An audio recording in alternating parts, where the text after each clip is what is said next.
Again sa ating vlog. This Engineer Jess.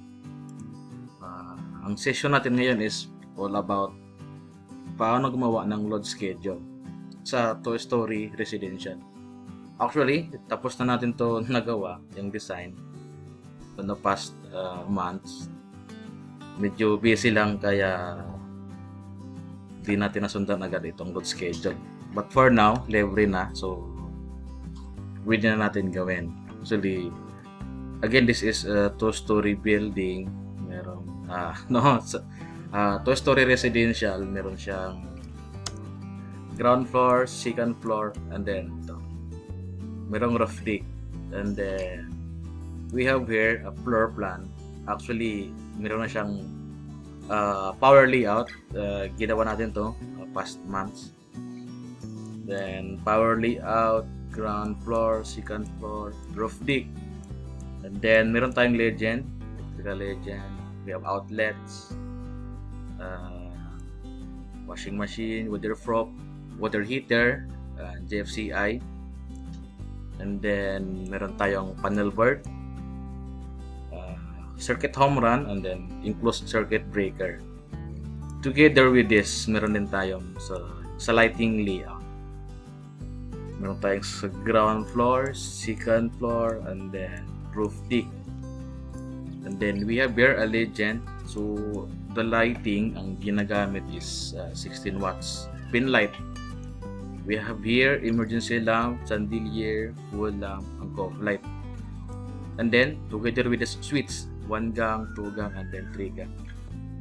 So ang gagawin ngayon is gawa natin ng load schedule. Paano gawin based on sa Philippine Electrical Code 2017. Actually, may latest ng 2020 kakalabas lang. And then we have here a sample. Ito. So meron na tayong database paano gumawa ng load schedule.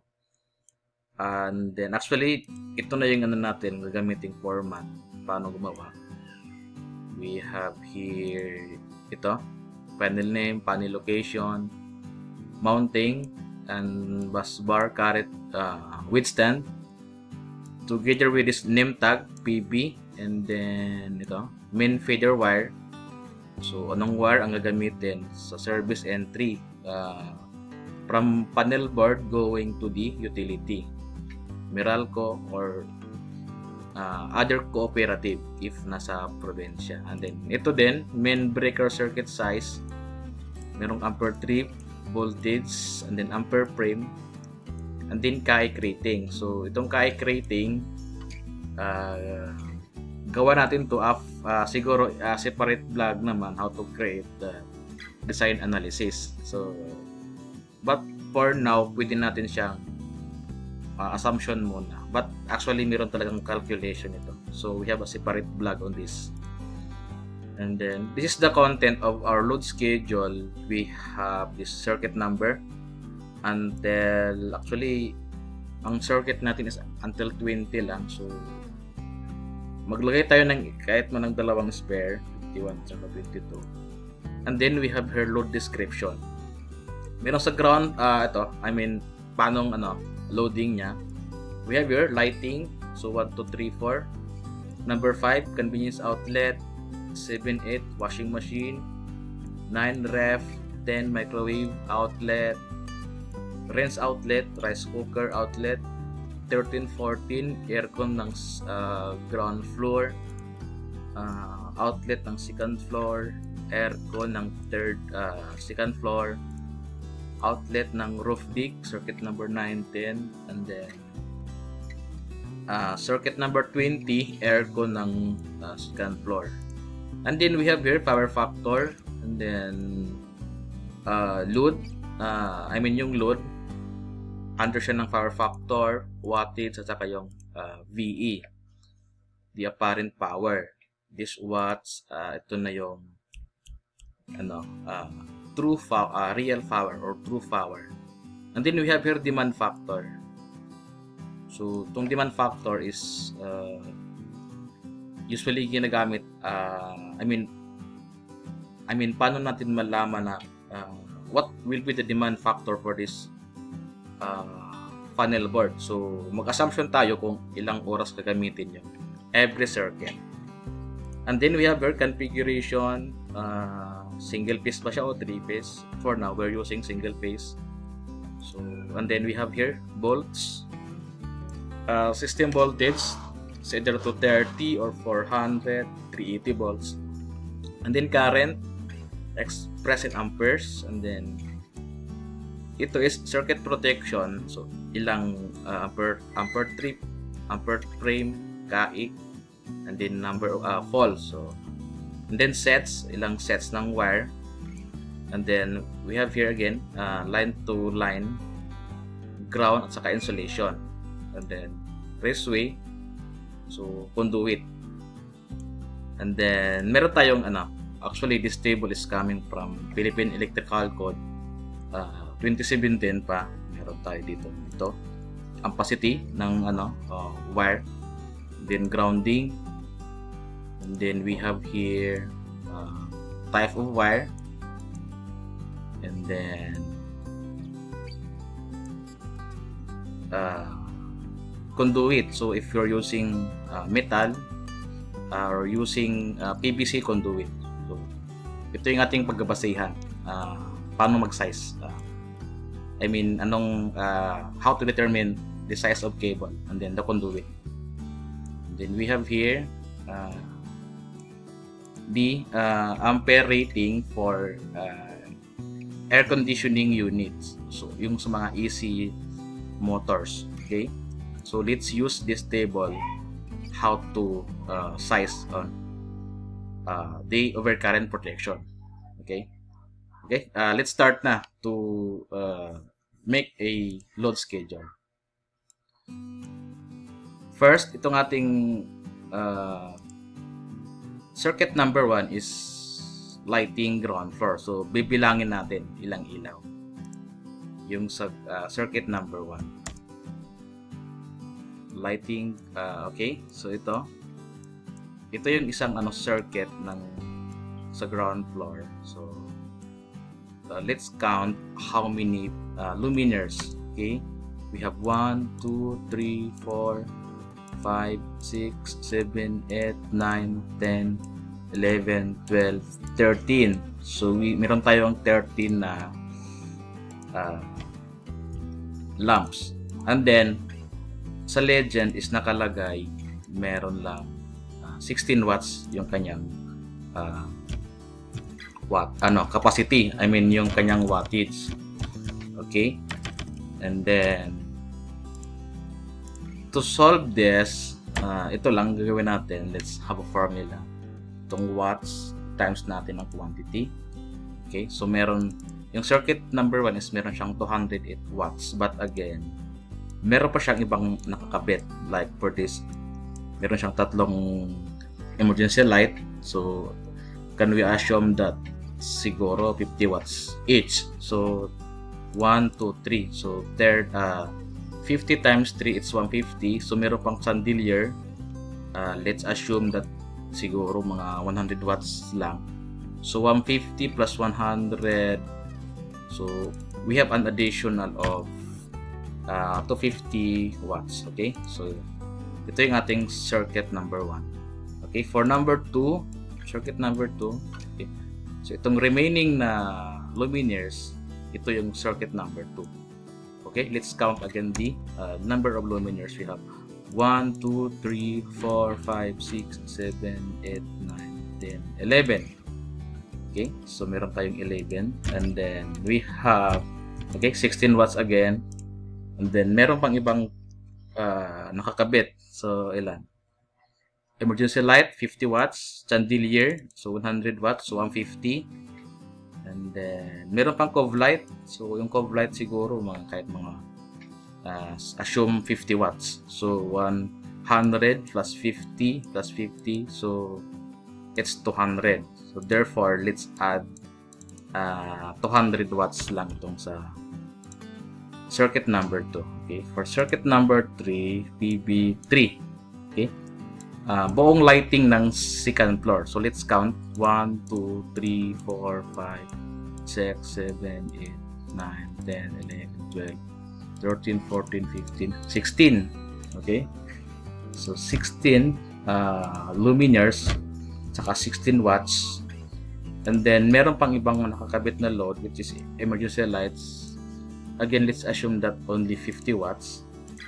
So therefore, mag-add lang tayo ng 50 plus 50. Okay, actually this na-drag lang natin because naka-formula na siya. And then for circuit number 4, which is sa roof dig, actually kunting ilaw lang naman to. We have 1, 2, 3, so 6, 7. So 7 quantity, we have 16 watts. Again, let's drag the formula.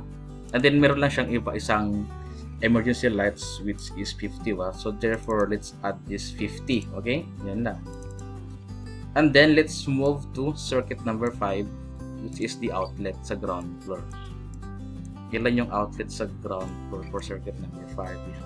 Ito. This is the circuit number 5. Itong hidden line. Okay, let's count number of outlet ang nakakabit sa kanya. We have 1, 2, 3, 4, 5, 6, 7, 8, 9, 10. Okay, so 10 ang quantity niya ay 10 sa Philippine Electrical Code that isang tugang outlet, so meron siyang 180 VA or 180 watts. Okay, and then let's make the formula. Okay, so therefore circuit number 5 meron siyang 1,800 watts. Okay, for circuit number 6, outlet again, so bilangin natin to 1, 2, 3, 4, 5, 6, 7. So pitong outlet, so 7 times 180. Okay, let's drag. Ayun, so therefore meron siyang 1,260 watts dun sa circuit number 6. For circuit number 7, it's only washing machine. Okay, itong ating circuit number 7 at saka 8, it's only washing machine. So, can we assume siguro, actually, is nag-iisa lang sila. Let's have this, to say 1,500, yung isang unit. Okay, and then let's drag the formula. Kasi naka-formula na siya. Okay, so therefore, meron na tayo. Paano to? Okay, and then i-press pins na muna natin. Okay, and then for circuit number 9, it's only a refrigerator. So this one, circuit number 9, isang ref. Yung isang ref siguro di siya aabot ng 1,000 watts. If ano lang, hanggang chest type lang. Okay, ito na yung ano natin. So ref outlet. And the number 10 is microwave outlet. So ito 10, 11 is, itong 10 is microwave, itong 11 is rinse hood. Okay, so malinaw na to. And then tigi-isang unit lang. So itong microwave, pag induction almost 2,200. Ito si 2,300 watts. Then yung rinse outlet, medyo mabigat siya na load. Ito si, okay, 3,500 na din. Actually, nakadrag lang tayo. The main reason bakit itong mga independent circuit is hinihiwalay because matakaw sila sa kuryente. Kaya hinihiwalay natin. If isama natin siya sa outlet, baka magka-problema. Yung mga devices is magkukutitap, magpipiliker. So, kaya natin siya hinihiwalay. And then, circuit number 12, it's only rice cooker. So, rice cooker, magaan lang. And then, meron ibang rice cooker yung malalakihan. So, mabibigat din siya na load. Kaya hinihiwalay din natin. Let me say, meron siyang 1,000 watts.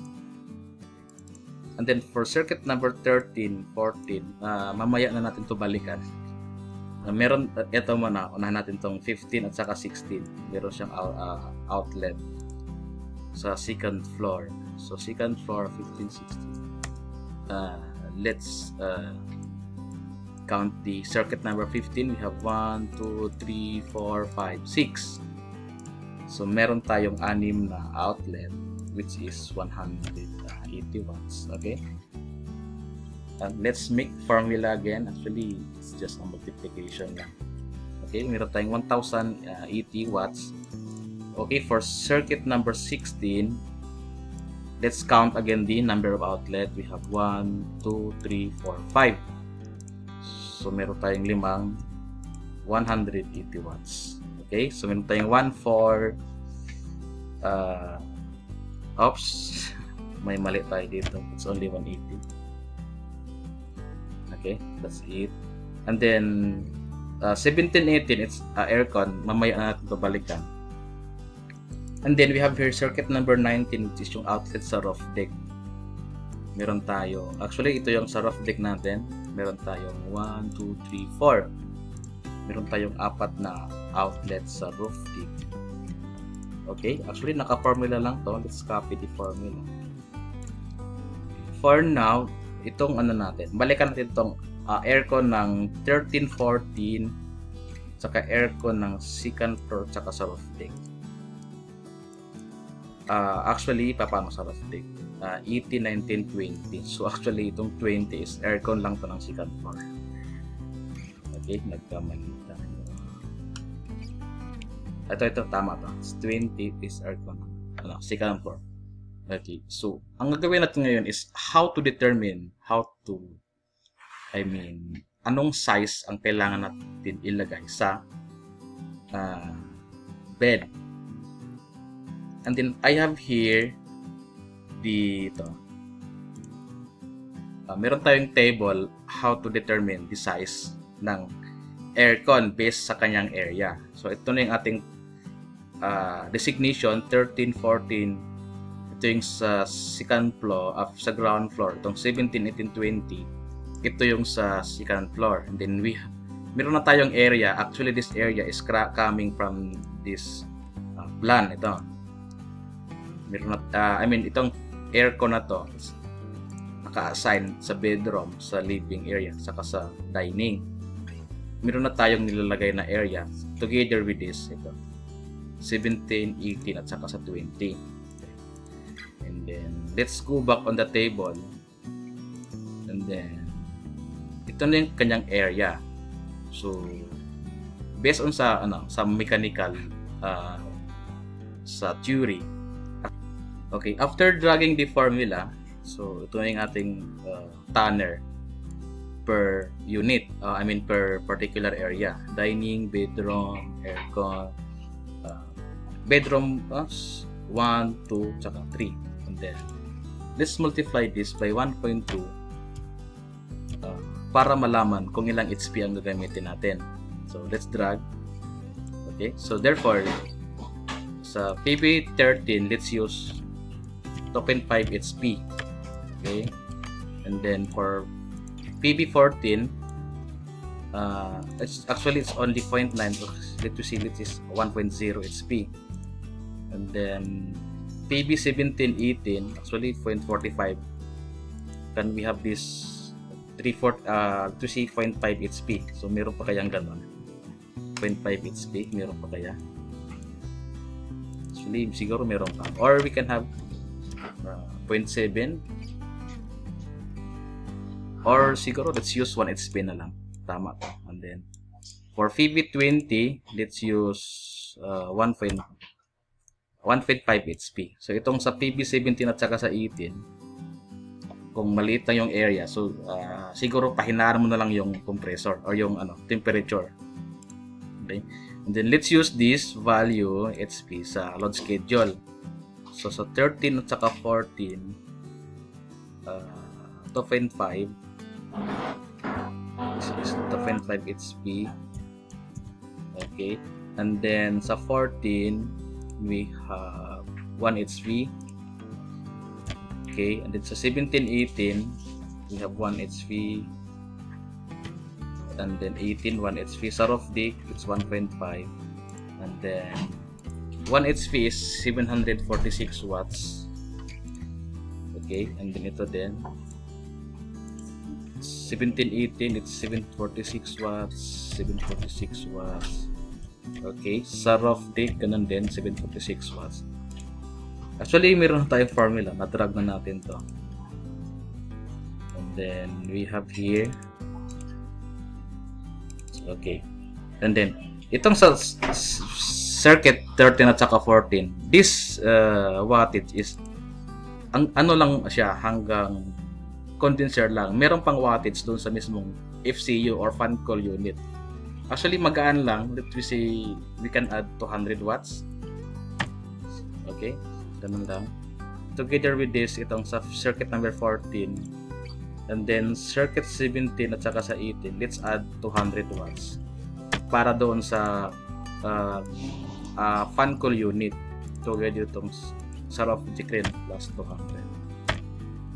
Okay, so ito na.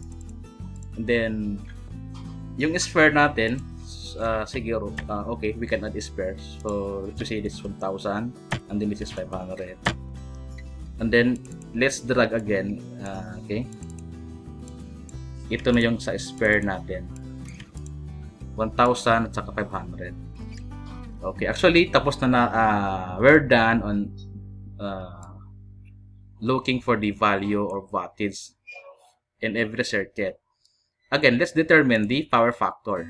Actually, if resistive loads, usually ang power factor is 1 or unity. So, lighting, so 1, outlet, resistive loads, washing machine, resistive loads din. To see, meron siyang compressor, meron bang washing machine? So, okay. Can we have this siguro 0.90? Then 0.90. Refrigerator, actually purely resistive siya. Hanggang sa rice cooker, fully resistive sa outlet. Ganun din sa roof deck, resistive loads din. Power off. And then, actually yung washing machine is resistive loads din. Can we have this siguro 1 na lang yung power factor natin. And then, itong aircon, meron siyang condenser or compressor. Let's have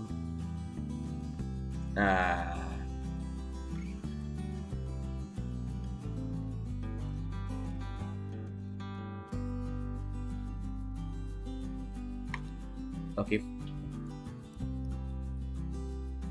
Balik. Okay, for now, let's have the value of the power factor.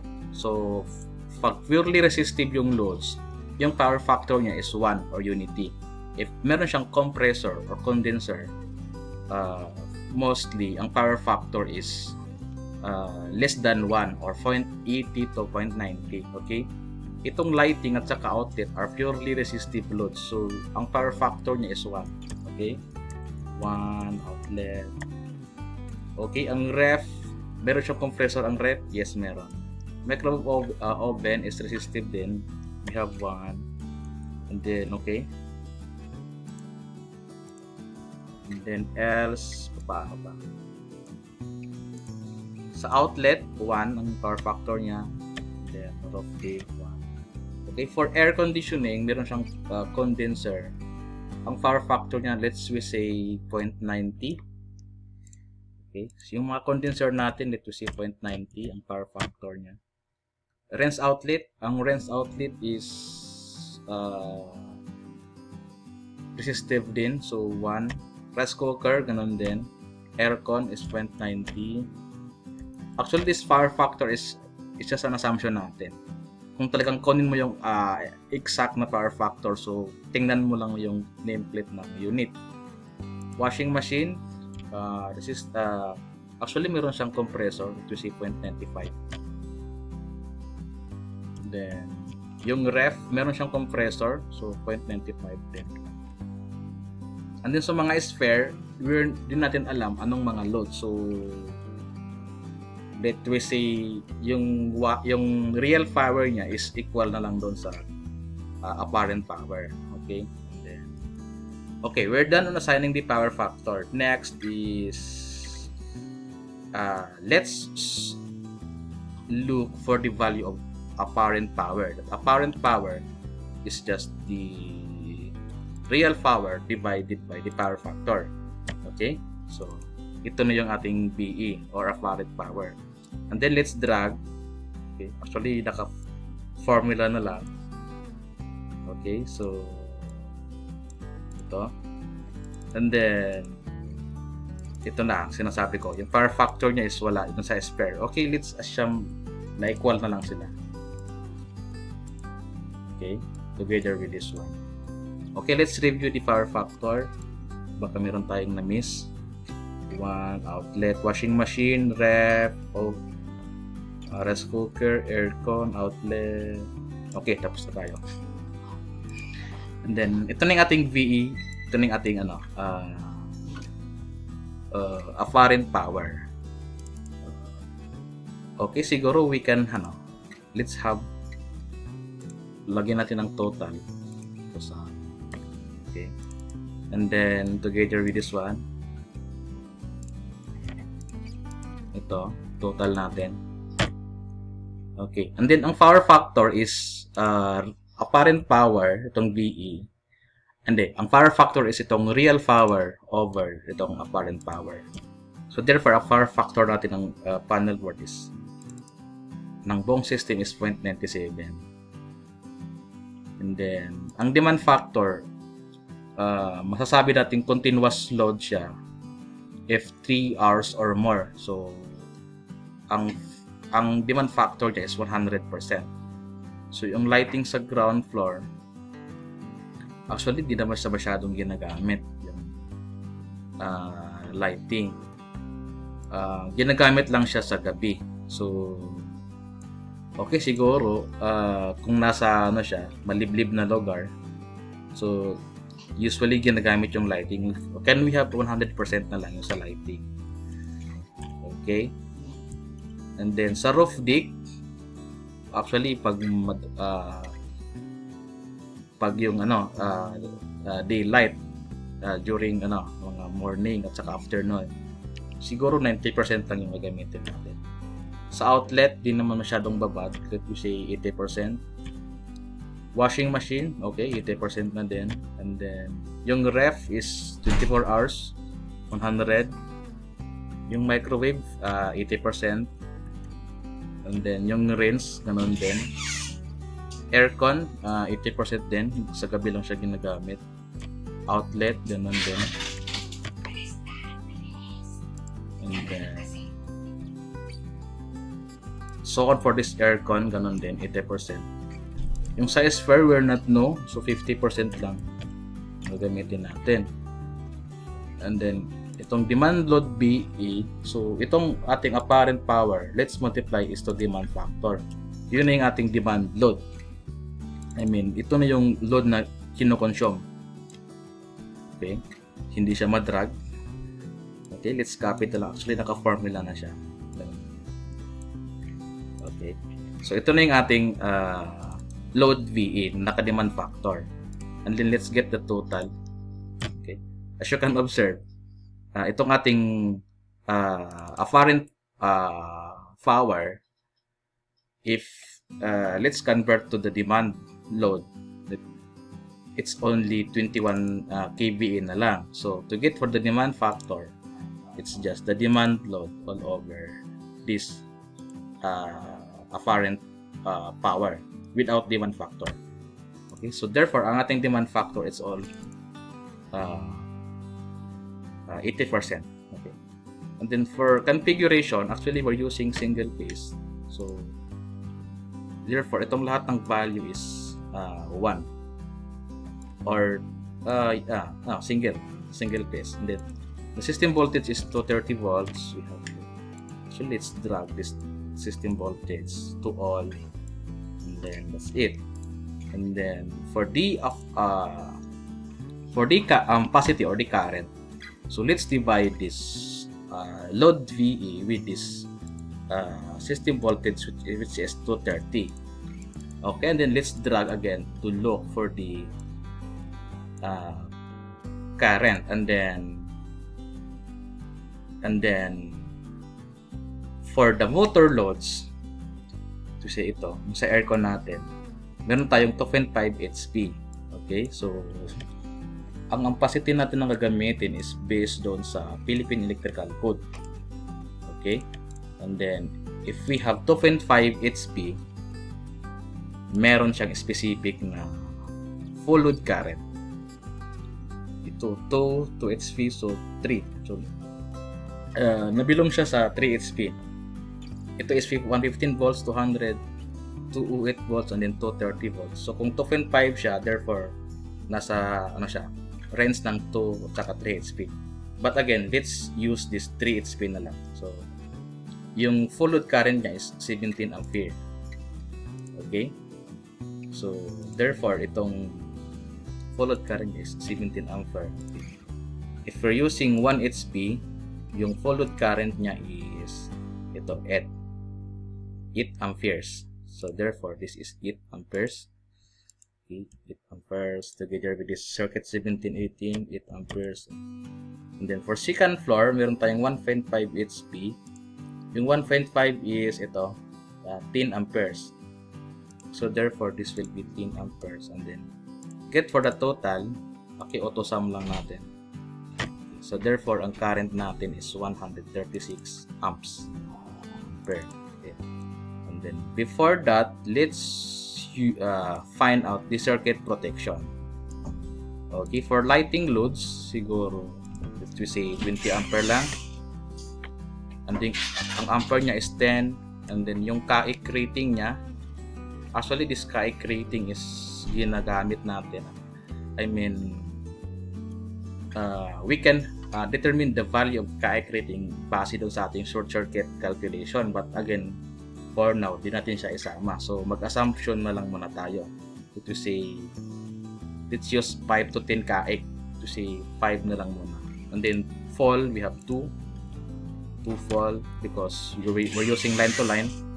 Sets, we have 1 set. And then for lighting, so yung size of wire niya,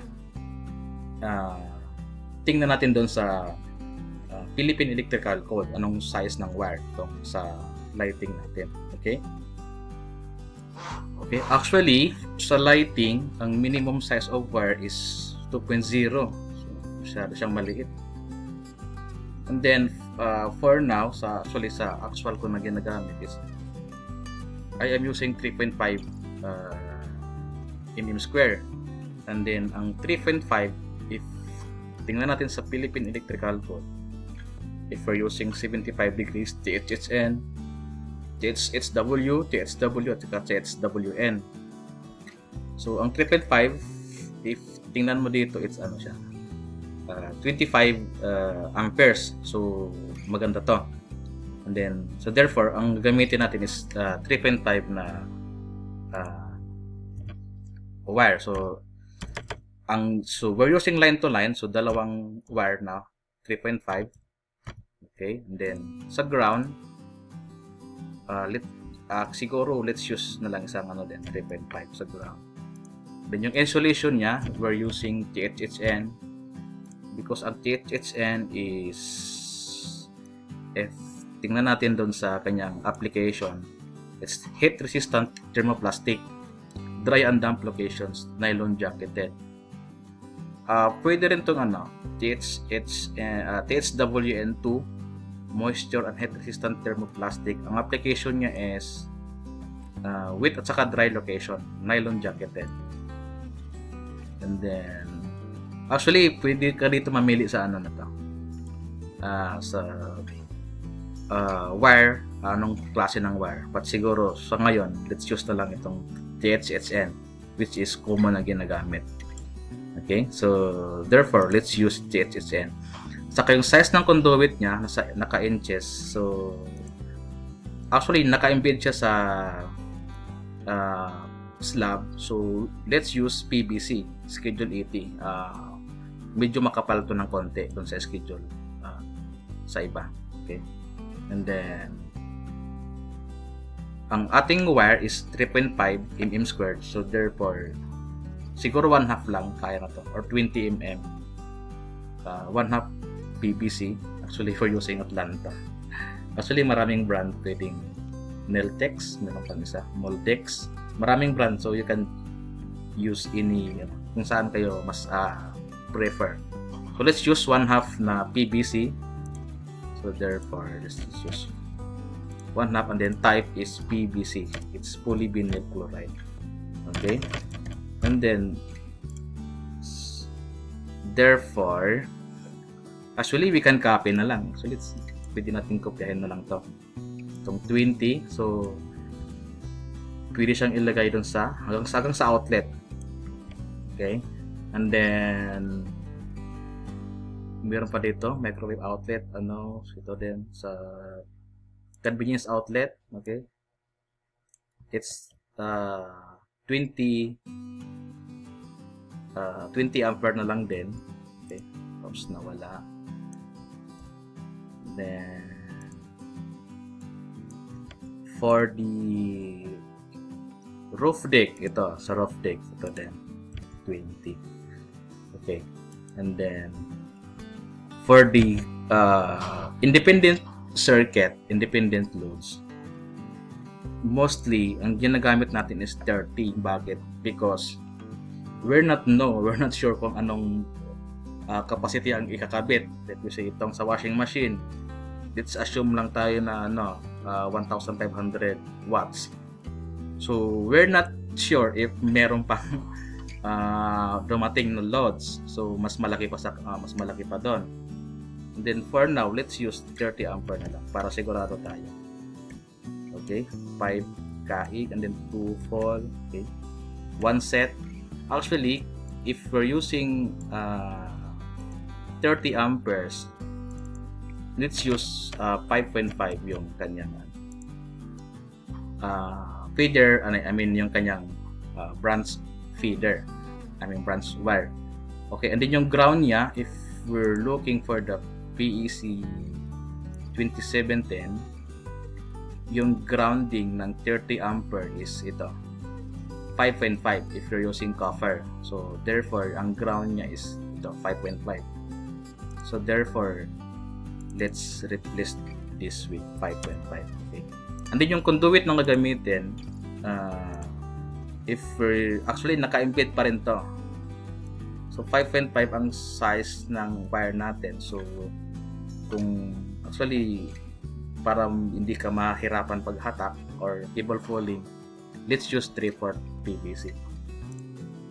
Okay, so therefore this is 3/4 PVC. Okay, and then so on, let's copy this for the independent circuit. Okay, so and then ito din sa circuit 1718, ganun din. Saka sa aircon, ganun din. And then let's check for dun sa highest motor rating. So ito, yung aircon natin is 710. Ang pinakamataas ng parahe is 710. If let's find out the size of wire, so itong 17, let's multiply it by 1.25 base dun sa Philippine Electrical Code. So until 21.25 yung kanyang capacity. So if we're kung titingnan natin yung table, so ang 5.5 is hanggang 35 amperes. So safe pa tayo doon. Okay? Whereas na lang kung malaking loads, merong malaking condenser ang gamitin natin.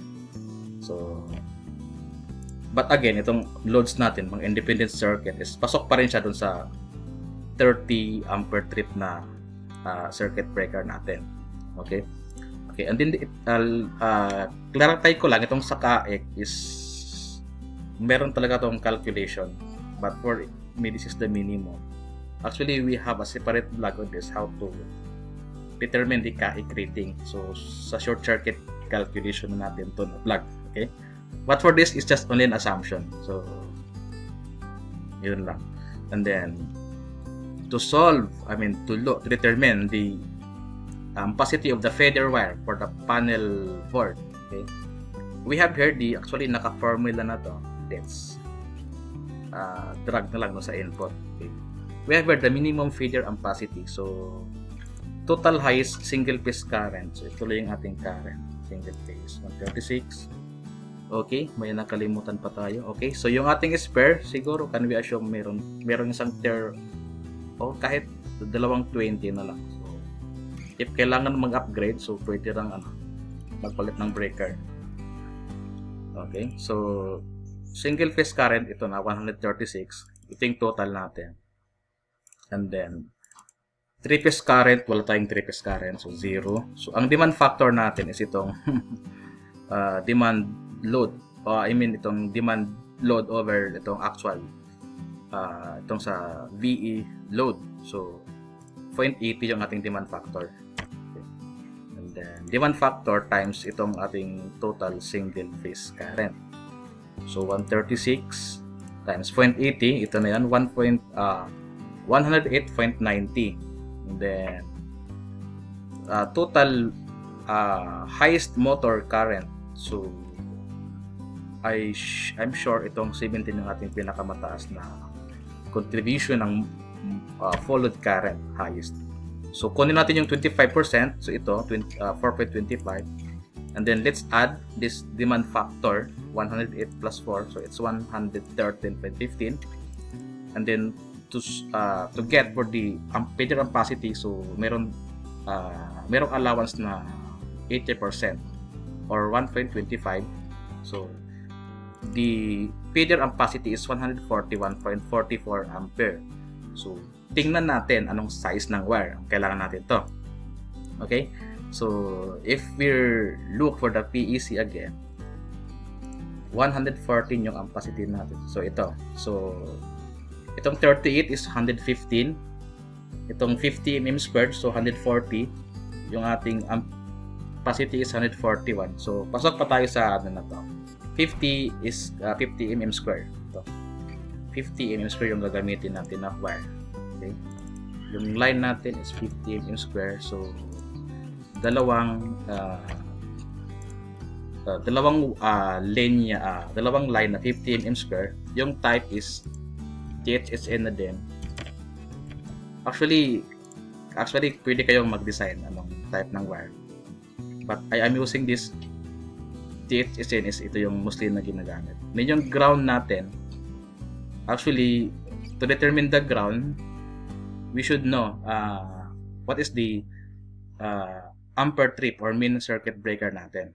Okay, so for overcurrent device, ito na yung ating circuit breaker.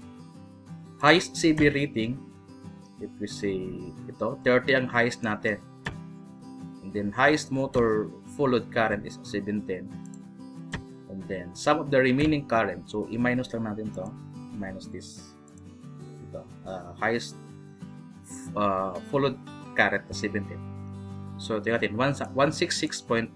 So let's apply the demand factor, which is 0.80, and then yung ating total OCPD current, over current protection device, is 132.91.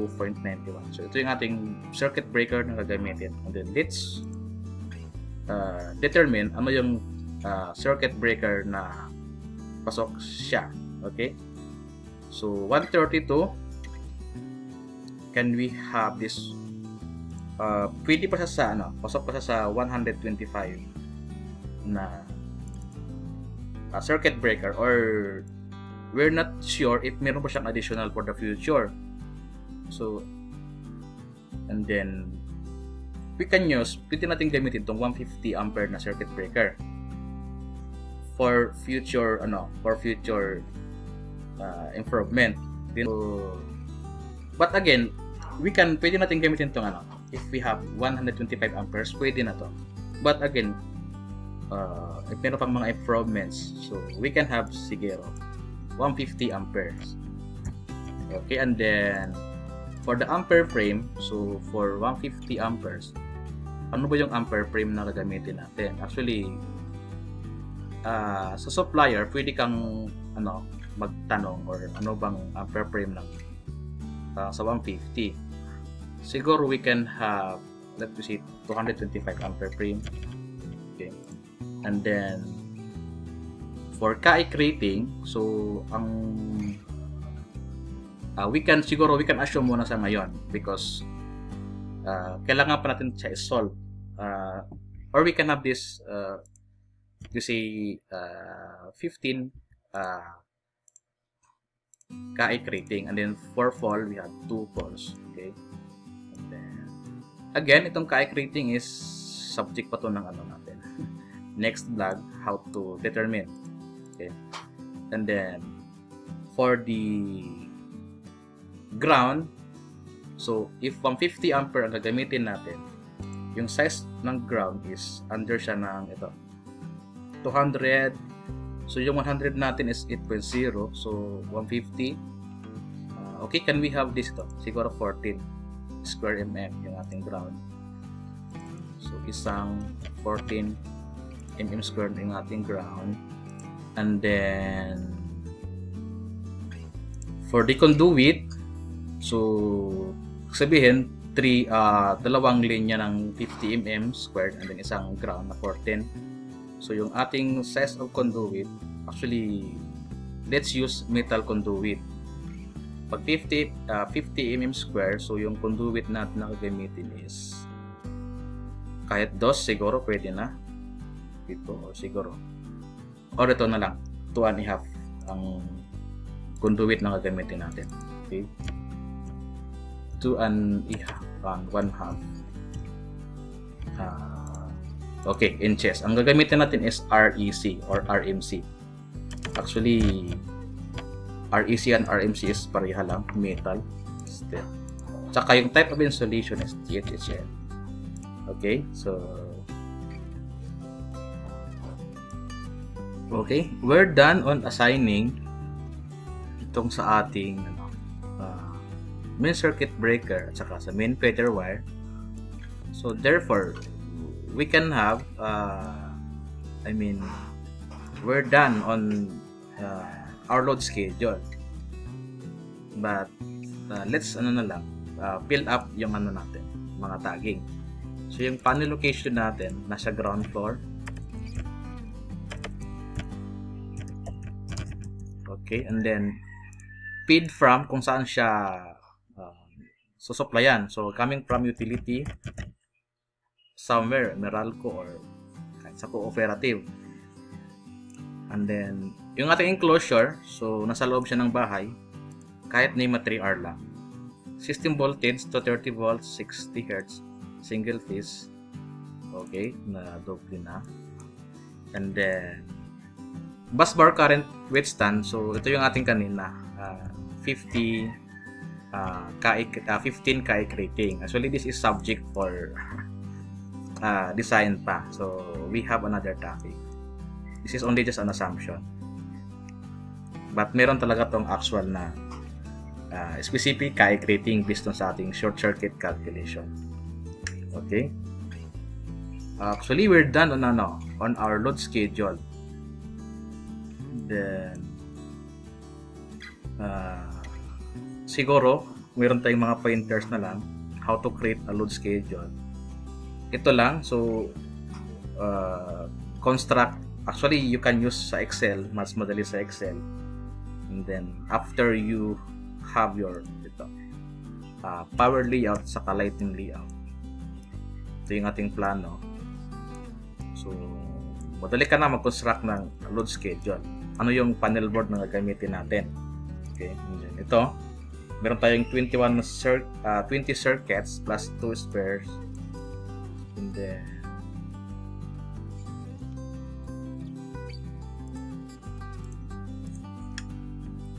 And then we have a total load of 26.48 kVA apparent power. So real power is 25.5 kVA, 25.5 kilowatts. Then for demand load, meron tayong 21.1 kVA with 80% demand factor. And then after that, gawa natin ng ito circuit protection at saka yung conduit o feeder line, mga feed, yung branch wire. Okay, and then our current ampacity is 141.4 amperes. So, base dun sa ating table, ito. So, pasok pa siya under ng kahit 50 square mm square. Okay?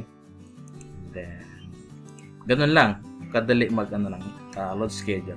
If you already have the knowledge about sa Philippine Electrical Code together with how to design. Okay?